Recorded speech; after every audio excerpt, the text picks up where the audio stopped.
কথাবার্তা বলছো, এই জবান তো মালিকের দেয়া বড় নেয়ামত ছিল। এই জবান দিয়ে তুমি কথাবার্তা বলছো, কিন্তু আল্লাহকে ডাকো নাই। যেই কান দিয়ে তুমি কথাবার্তা শ্রবণ করেছো, এই কান তো আল্লাহ তোমাকে দিয়েছে। এই কান দিয়ে তুমি ভালো কোনো জিনিস শোনো নাই, কান দিয়ে কুরআনুল কারীম তুমি শোনো নাই। চোখ আল্লাহ দিয়েছে কুরআন দেখার জন্য, চোখ আল্লাহ দিয়েছে ভালো জিনিস দেখার জন্য, কিন্তু এই চোখ দিয়ে তুমি ভালো জিনিস দেখো নাই। এই চোখ দিয়ে তুমি অশ্লীল জিনিসপত্র দেখাশোনা করছো। আজ আমি কবর, আমার আযাব, আমার শাস্তি, আমার ব্যবহার তুমি দেখতে পাবা।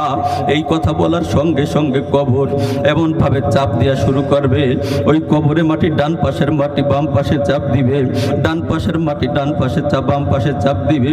ওই মাটির চাপের সঙ্গে সঙ্গে ওই নাফরমান বেঈমান বেনামাজির বডির ডান পাশের হাড্ডি বাম পাশের মধ্যে ঢুকিয়ে যাইবে, বাম পাশের হাড্ডি ডান পাশের মধ্যে ঢুকিয়ে যাইবে। তখন যতই বলি মালিক আমাকে তুমি মাফ করে দাও, মাফ করে দাও, মাফ করে দাও, আল্লাহ তুমি আমারে মাফ করে দাও, আল্লাহ তুমি আমার দুনিয়ার বুকে আরেকবার পাঠাও, তোমার গোলামি আমি এমন ভাবে মেনে আসবো, আর কখনো তোমার গোলামি আমি ছাড়বো না। কিন্তু না রে ভাই না, আপনার আগে আপনার দাদা চলে গেছে, আপনার আগে আপনার মা বাবা চলে গেছে, আপনার আগে আপনার ভাই চলে গেছে, আপনার আগে আপনার বন্ধু চলে গেছে, আপনার আগে আপনার পাড়া প্রতিবেশী চলে গেছে। কই কই কই তারা তো আর ফিরে আইলো না। ওরে এমন একদিন আসবে আমি আবু হানিফা থাকতে পারবো না। ওই মৌতের বিছানায় একদিন আমারও শায়িত হইতে হবে, আপনারও শায়িত হইতে হবে। ওই মসজিদের পালকি খানা একদিন আমার বাড়ি তো চলে যাবে, আপনার বাড়ি তো একদিন চলে যাবে। কার বাড়ি কখন ওই মসজিদের পালকি খানা চলে যাবে কেউ কিন্তু জানি না, কেউ কিন্তু জানি না। কার জন্য জানি এরকম ভাবে মসজিদের পালকি খানা কার জন্য জানি অপেক্ষা করতেছে। এমনও হইতে পারে সকাল পর্যন্ত নাও আমি বাঁচতে পারি, এমনও হইতে পারে আগামীকাল এমন সময় পর্যন্ত এই জমিনের বুকে আপনিও চলাফেরা না করতে পারেন, এমনও হইতে পারে আগামীকাল এমন সময় অন্ধকার কবরে থাকতে পারি।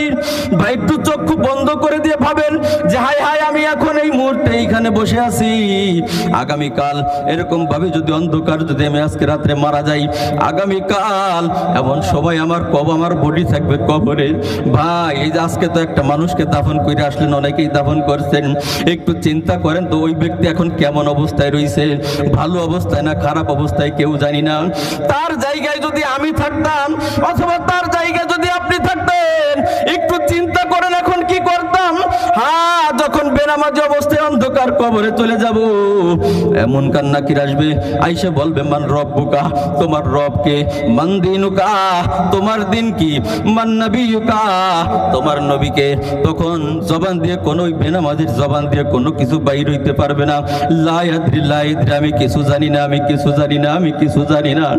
যখনই বলতে না পারবেন, ওই কবর এমন ভাবে আযাব দেওয়া শুরু করবে, যতই বলি মালিক তুমি আমার দুনিয়ার বুকে আরেকবার পাঠাও, তোমার গোলামি আমি এমন ভাবে করে আসবো, আর কখনো তোমার গোলামি আমি ছাড়বো না, আর কখনো তোমার গোলামি আমি ছাড়বো না। আল্লাহ তুমি আমার একটু সুযোগ দাও, সুযোগ দাও। কিন্তু ভাই কই, কত মানুষ তো দুনিয়া থেকে বিদায় নিয়ে চলিয়া গেল, কত মানুষ তো চলে গেছে গোরস্থানে, বাস ঝাড়ের নিচে, রাস্তার আঙিনায়, বাড়ির পাশে, বাড়ির আঙিনায় কত মানুষ চলে গেছে। কই কই কই তারা তো আর ফিরে আইলো না, আর ফিরে ভবিষ্যতেও আসবে না। এমন একদিন আসবে আমিও থাকবো না, আপনিও থাকবেন না। ওই অন্ধকার কবর, ওই অন্ধকার কবরে একদিন সবার চলে যাইতে হবে। কিন্তু এখন দেখার বিষয়, আমি তো অন্ধকার কবরে চলে যাব রে, কিন্তু কি নিয়ে আমি অন্ধকার কবরে চলে যাব? মালিক তো দুনিয়ার বুকে আমাকে কি জন্য পাঠিয়েছিল, আমি দুনিয়ার বুকে কি করেছি? ওই অন্ধকার কবরে যাইতে হবে নেক আমল গুছাইয়া, কিন্তু আমি তো নেক আমল গুছাইতে পারি নাই। ফজরে মসজিদে মুয়াজ্জিন আযান দিয়েছে, আমি যাই নাই। জোহরে মসজিদে মুয়াজ্জিন আযান দিয়েছে, আমি যাই নাই। আসরে মসজিদে মুয়াজ্জিন আযান দিয়েছে, আমি যাই নাই। মাগরিবে আযান দিয়েছে, আমি যাই নাই। এশায় আযান দিয়েছে, আমি ওই মসজিদে যাই নাই। হ্যাঁ, এরকম ভাবে দিনের পর দিন চলে গেল, নামাজ পড়লাম না, আল্লাহর গোলামি করলাম না রে ভাই। এমন একদিন আসবে যেদিন আপনার ভিতর থেকে প্রাণ বায়ু বাইর হয়ে যাইবে রে, তখন আর ইবাদত বندگی করার আর কোনো শক্তি থাকবে না, শক্তি থাকবে না। ভাই একটা বেনামাজিকে যখন এরকম ভাবে বেনামাজি ওই অন্ধকার কবরে চলে যায়, ওই বেনামাজির মধ্য থেকে যখন রূহ বাইর হইয়া যায়, ওই একটা বেনামাজিকে উঠোনের এক আঙ্গিনায় রেখে দেয়। কত মানুষ দেখার জন্য আসে, সন্তান কাঁদে আব্বা আব্বা বলিয়া, মেয়ে কাঁদে বাবা বাবা বলিয়া, পাড়া প্রতিবেশী কান্নাকাটি করে, সব আমি আপনি শুনতে পাই। কিন্তু ভাই কোনো কথা বলার কোনো শক্তি আমার আপনার থাকবে না, থাকবে না।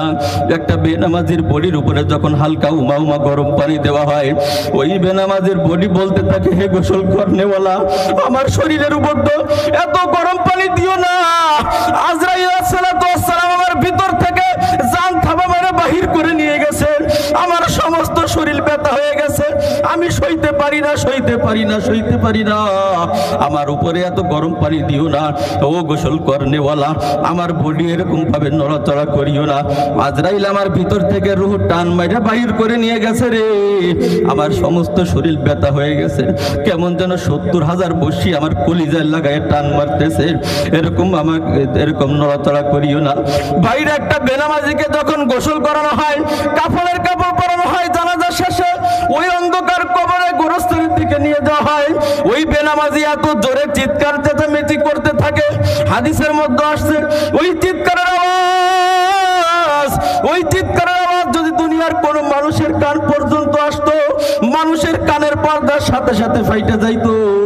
কিন্তু ভাই ওইরকম কানের পাওয়ার এটি আল্লাহ আমাকে দেয় নাই, ওইরকম কানের পাওয়ার এটি আল্লাহ আমাকে আপনাকে দান করে নাই, দান করে নাই। এই জন্যই আওয়াজ আমি আপনি শুনতে পারি না, আমি আপনি শুনতে পারি না। একটা বেনামাজিকে এরকম যখন নিয়ে যাওয়া হয়, চিৎকার চেঁচামেচি করতে থাকে।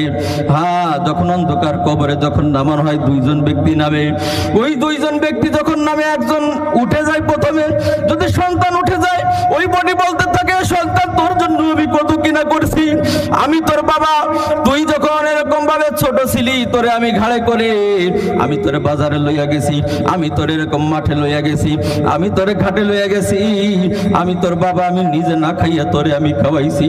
ও সন্তান, আমি আজ তোর বাবা, আমারে কোন জায়গায় রেখে যাইতেছিস? আমার অট্টালিকা রাইখা আমি আজ মাটির ঘরে একা একা থাকবো? হে সন্তান, আমাকে রাইখা তুই যাস না, সন্তান আমাকে রাইখা তুই যাস না। হে সন্তান, তোর জন্য আমি কত কিনা করছি, আমি সুদকে সুদ মনে করি নাই, আমি ঘুষকে ঘুষ মনে করি নাই, আমি তোর বাবা, এরকম আমাকে রাইখা কই যাও?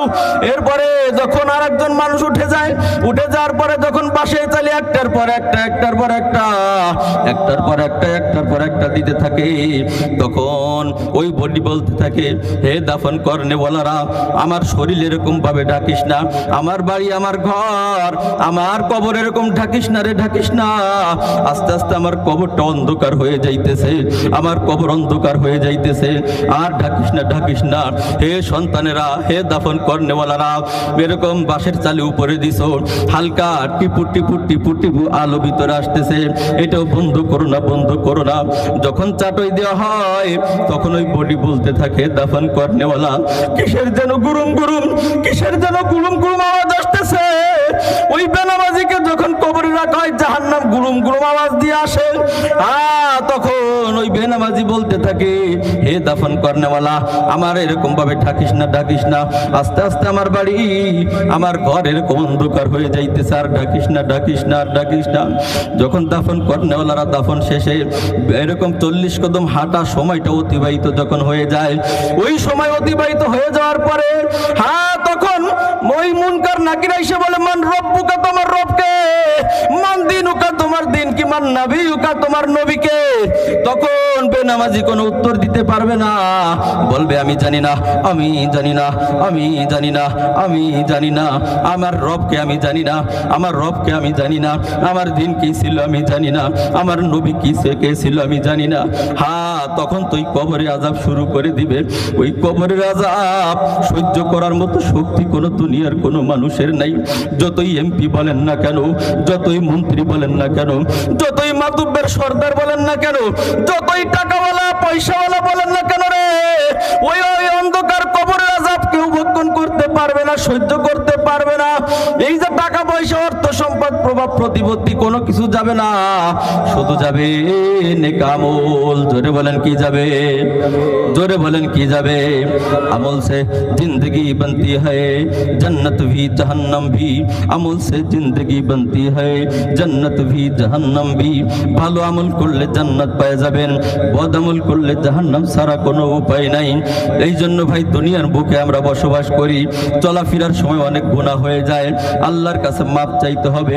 আল্লাহর কাছে যদি মাপ চাওয়ার মতো আল্লাহর কাছে মাপ চাইতে পারি রে, আমার মৌলা, আমার দয়ার মৌলা, আমার কুদরতের মৌলা, আমার মৌলা অবশ্যই মাফ করে দিবে। যিনি মাফ করবে তিনি কে? সবাই জোরে বলেন, কে? আল্লাহ। এই আল্লাহর গোলামি করতে হবে কি হবে না? জোরে বলেন। রাজি আছি তো ইনশাআল্লাহ? অনেক মানুষ আছে আল্লাহর গোলামি করতে ভালো লাগে না। অনেক মানুষ আছে তারা বলে এরকম 5 ওয়াক্ত নামাজ দিল কেন, মানে আল্লাহর বিধানকে সে অস্বীকার করে ফেলে। মেরে মুহতারাম ভাইও, অনেক মানুষ আছে নামাজও পড়ে, জোহরও পড়ে, আসরও পড়ে, মাগরিব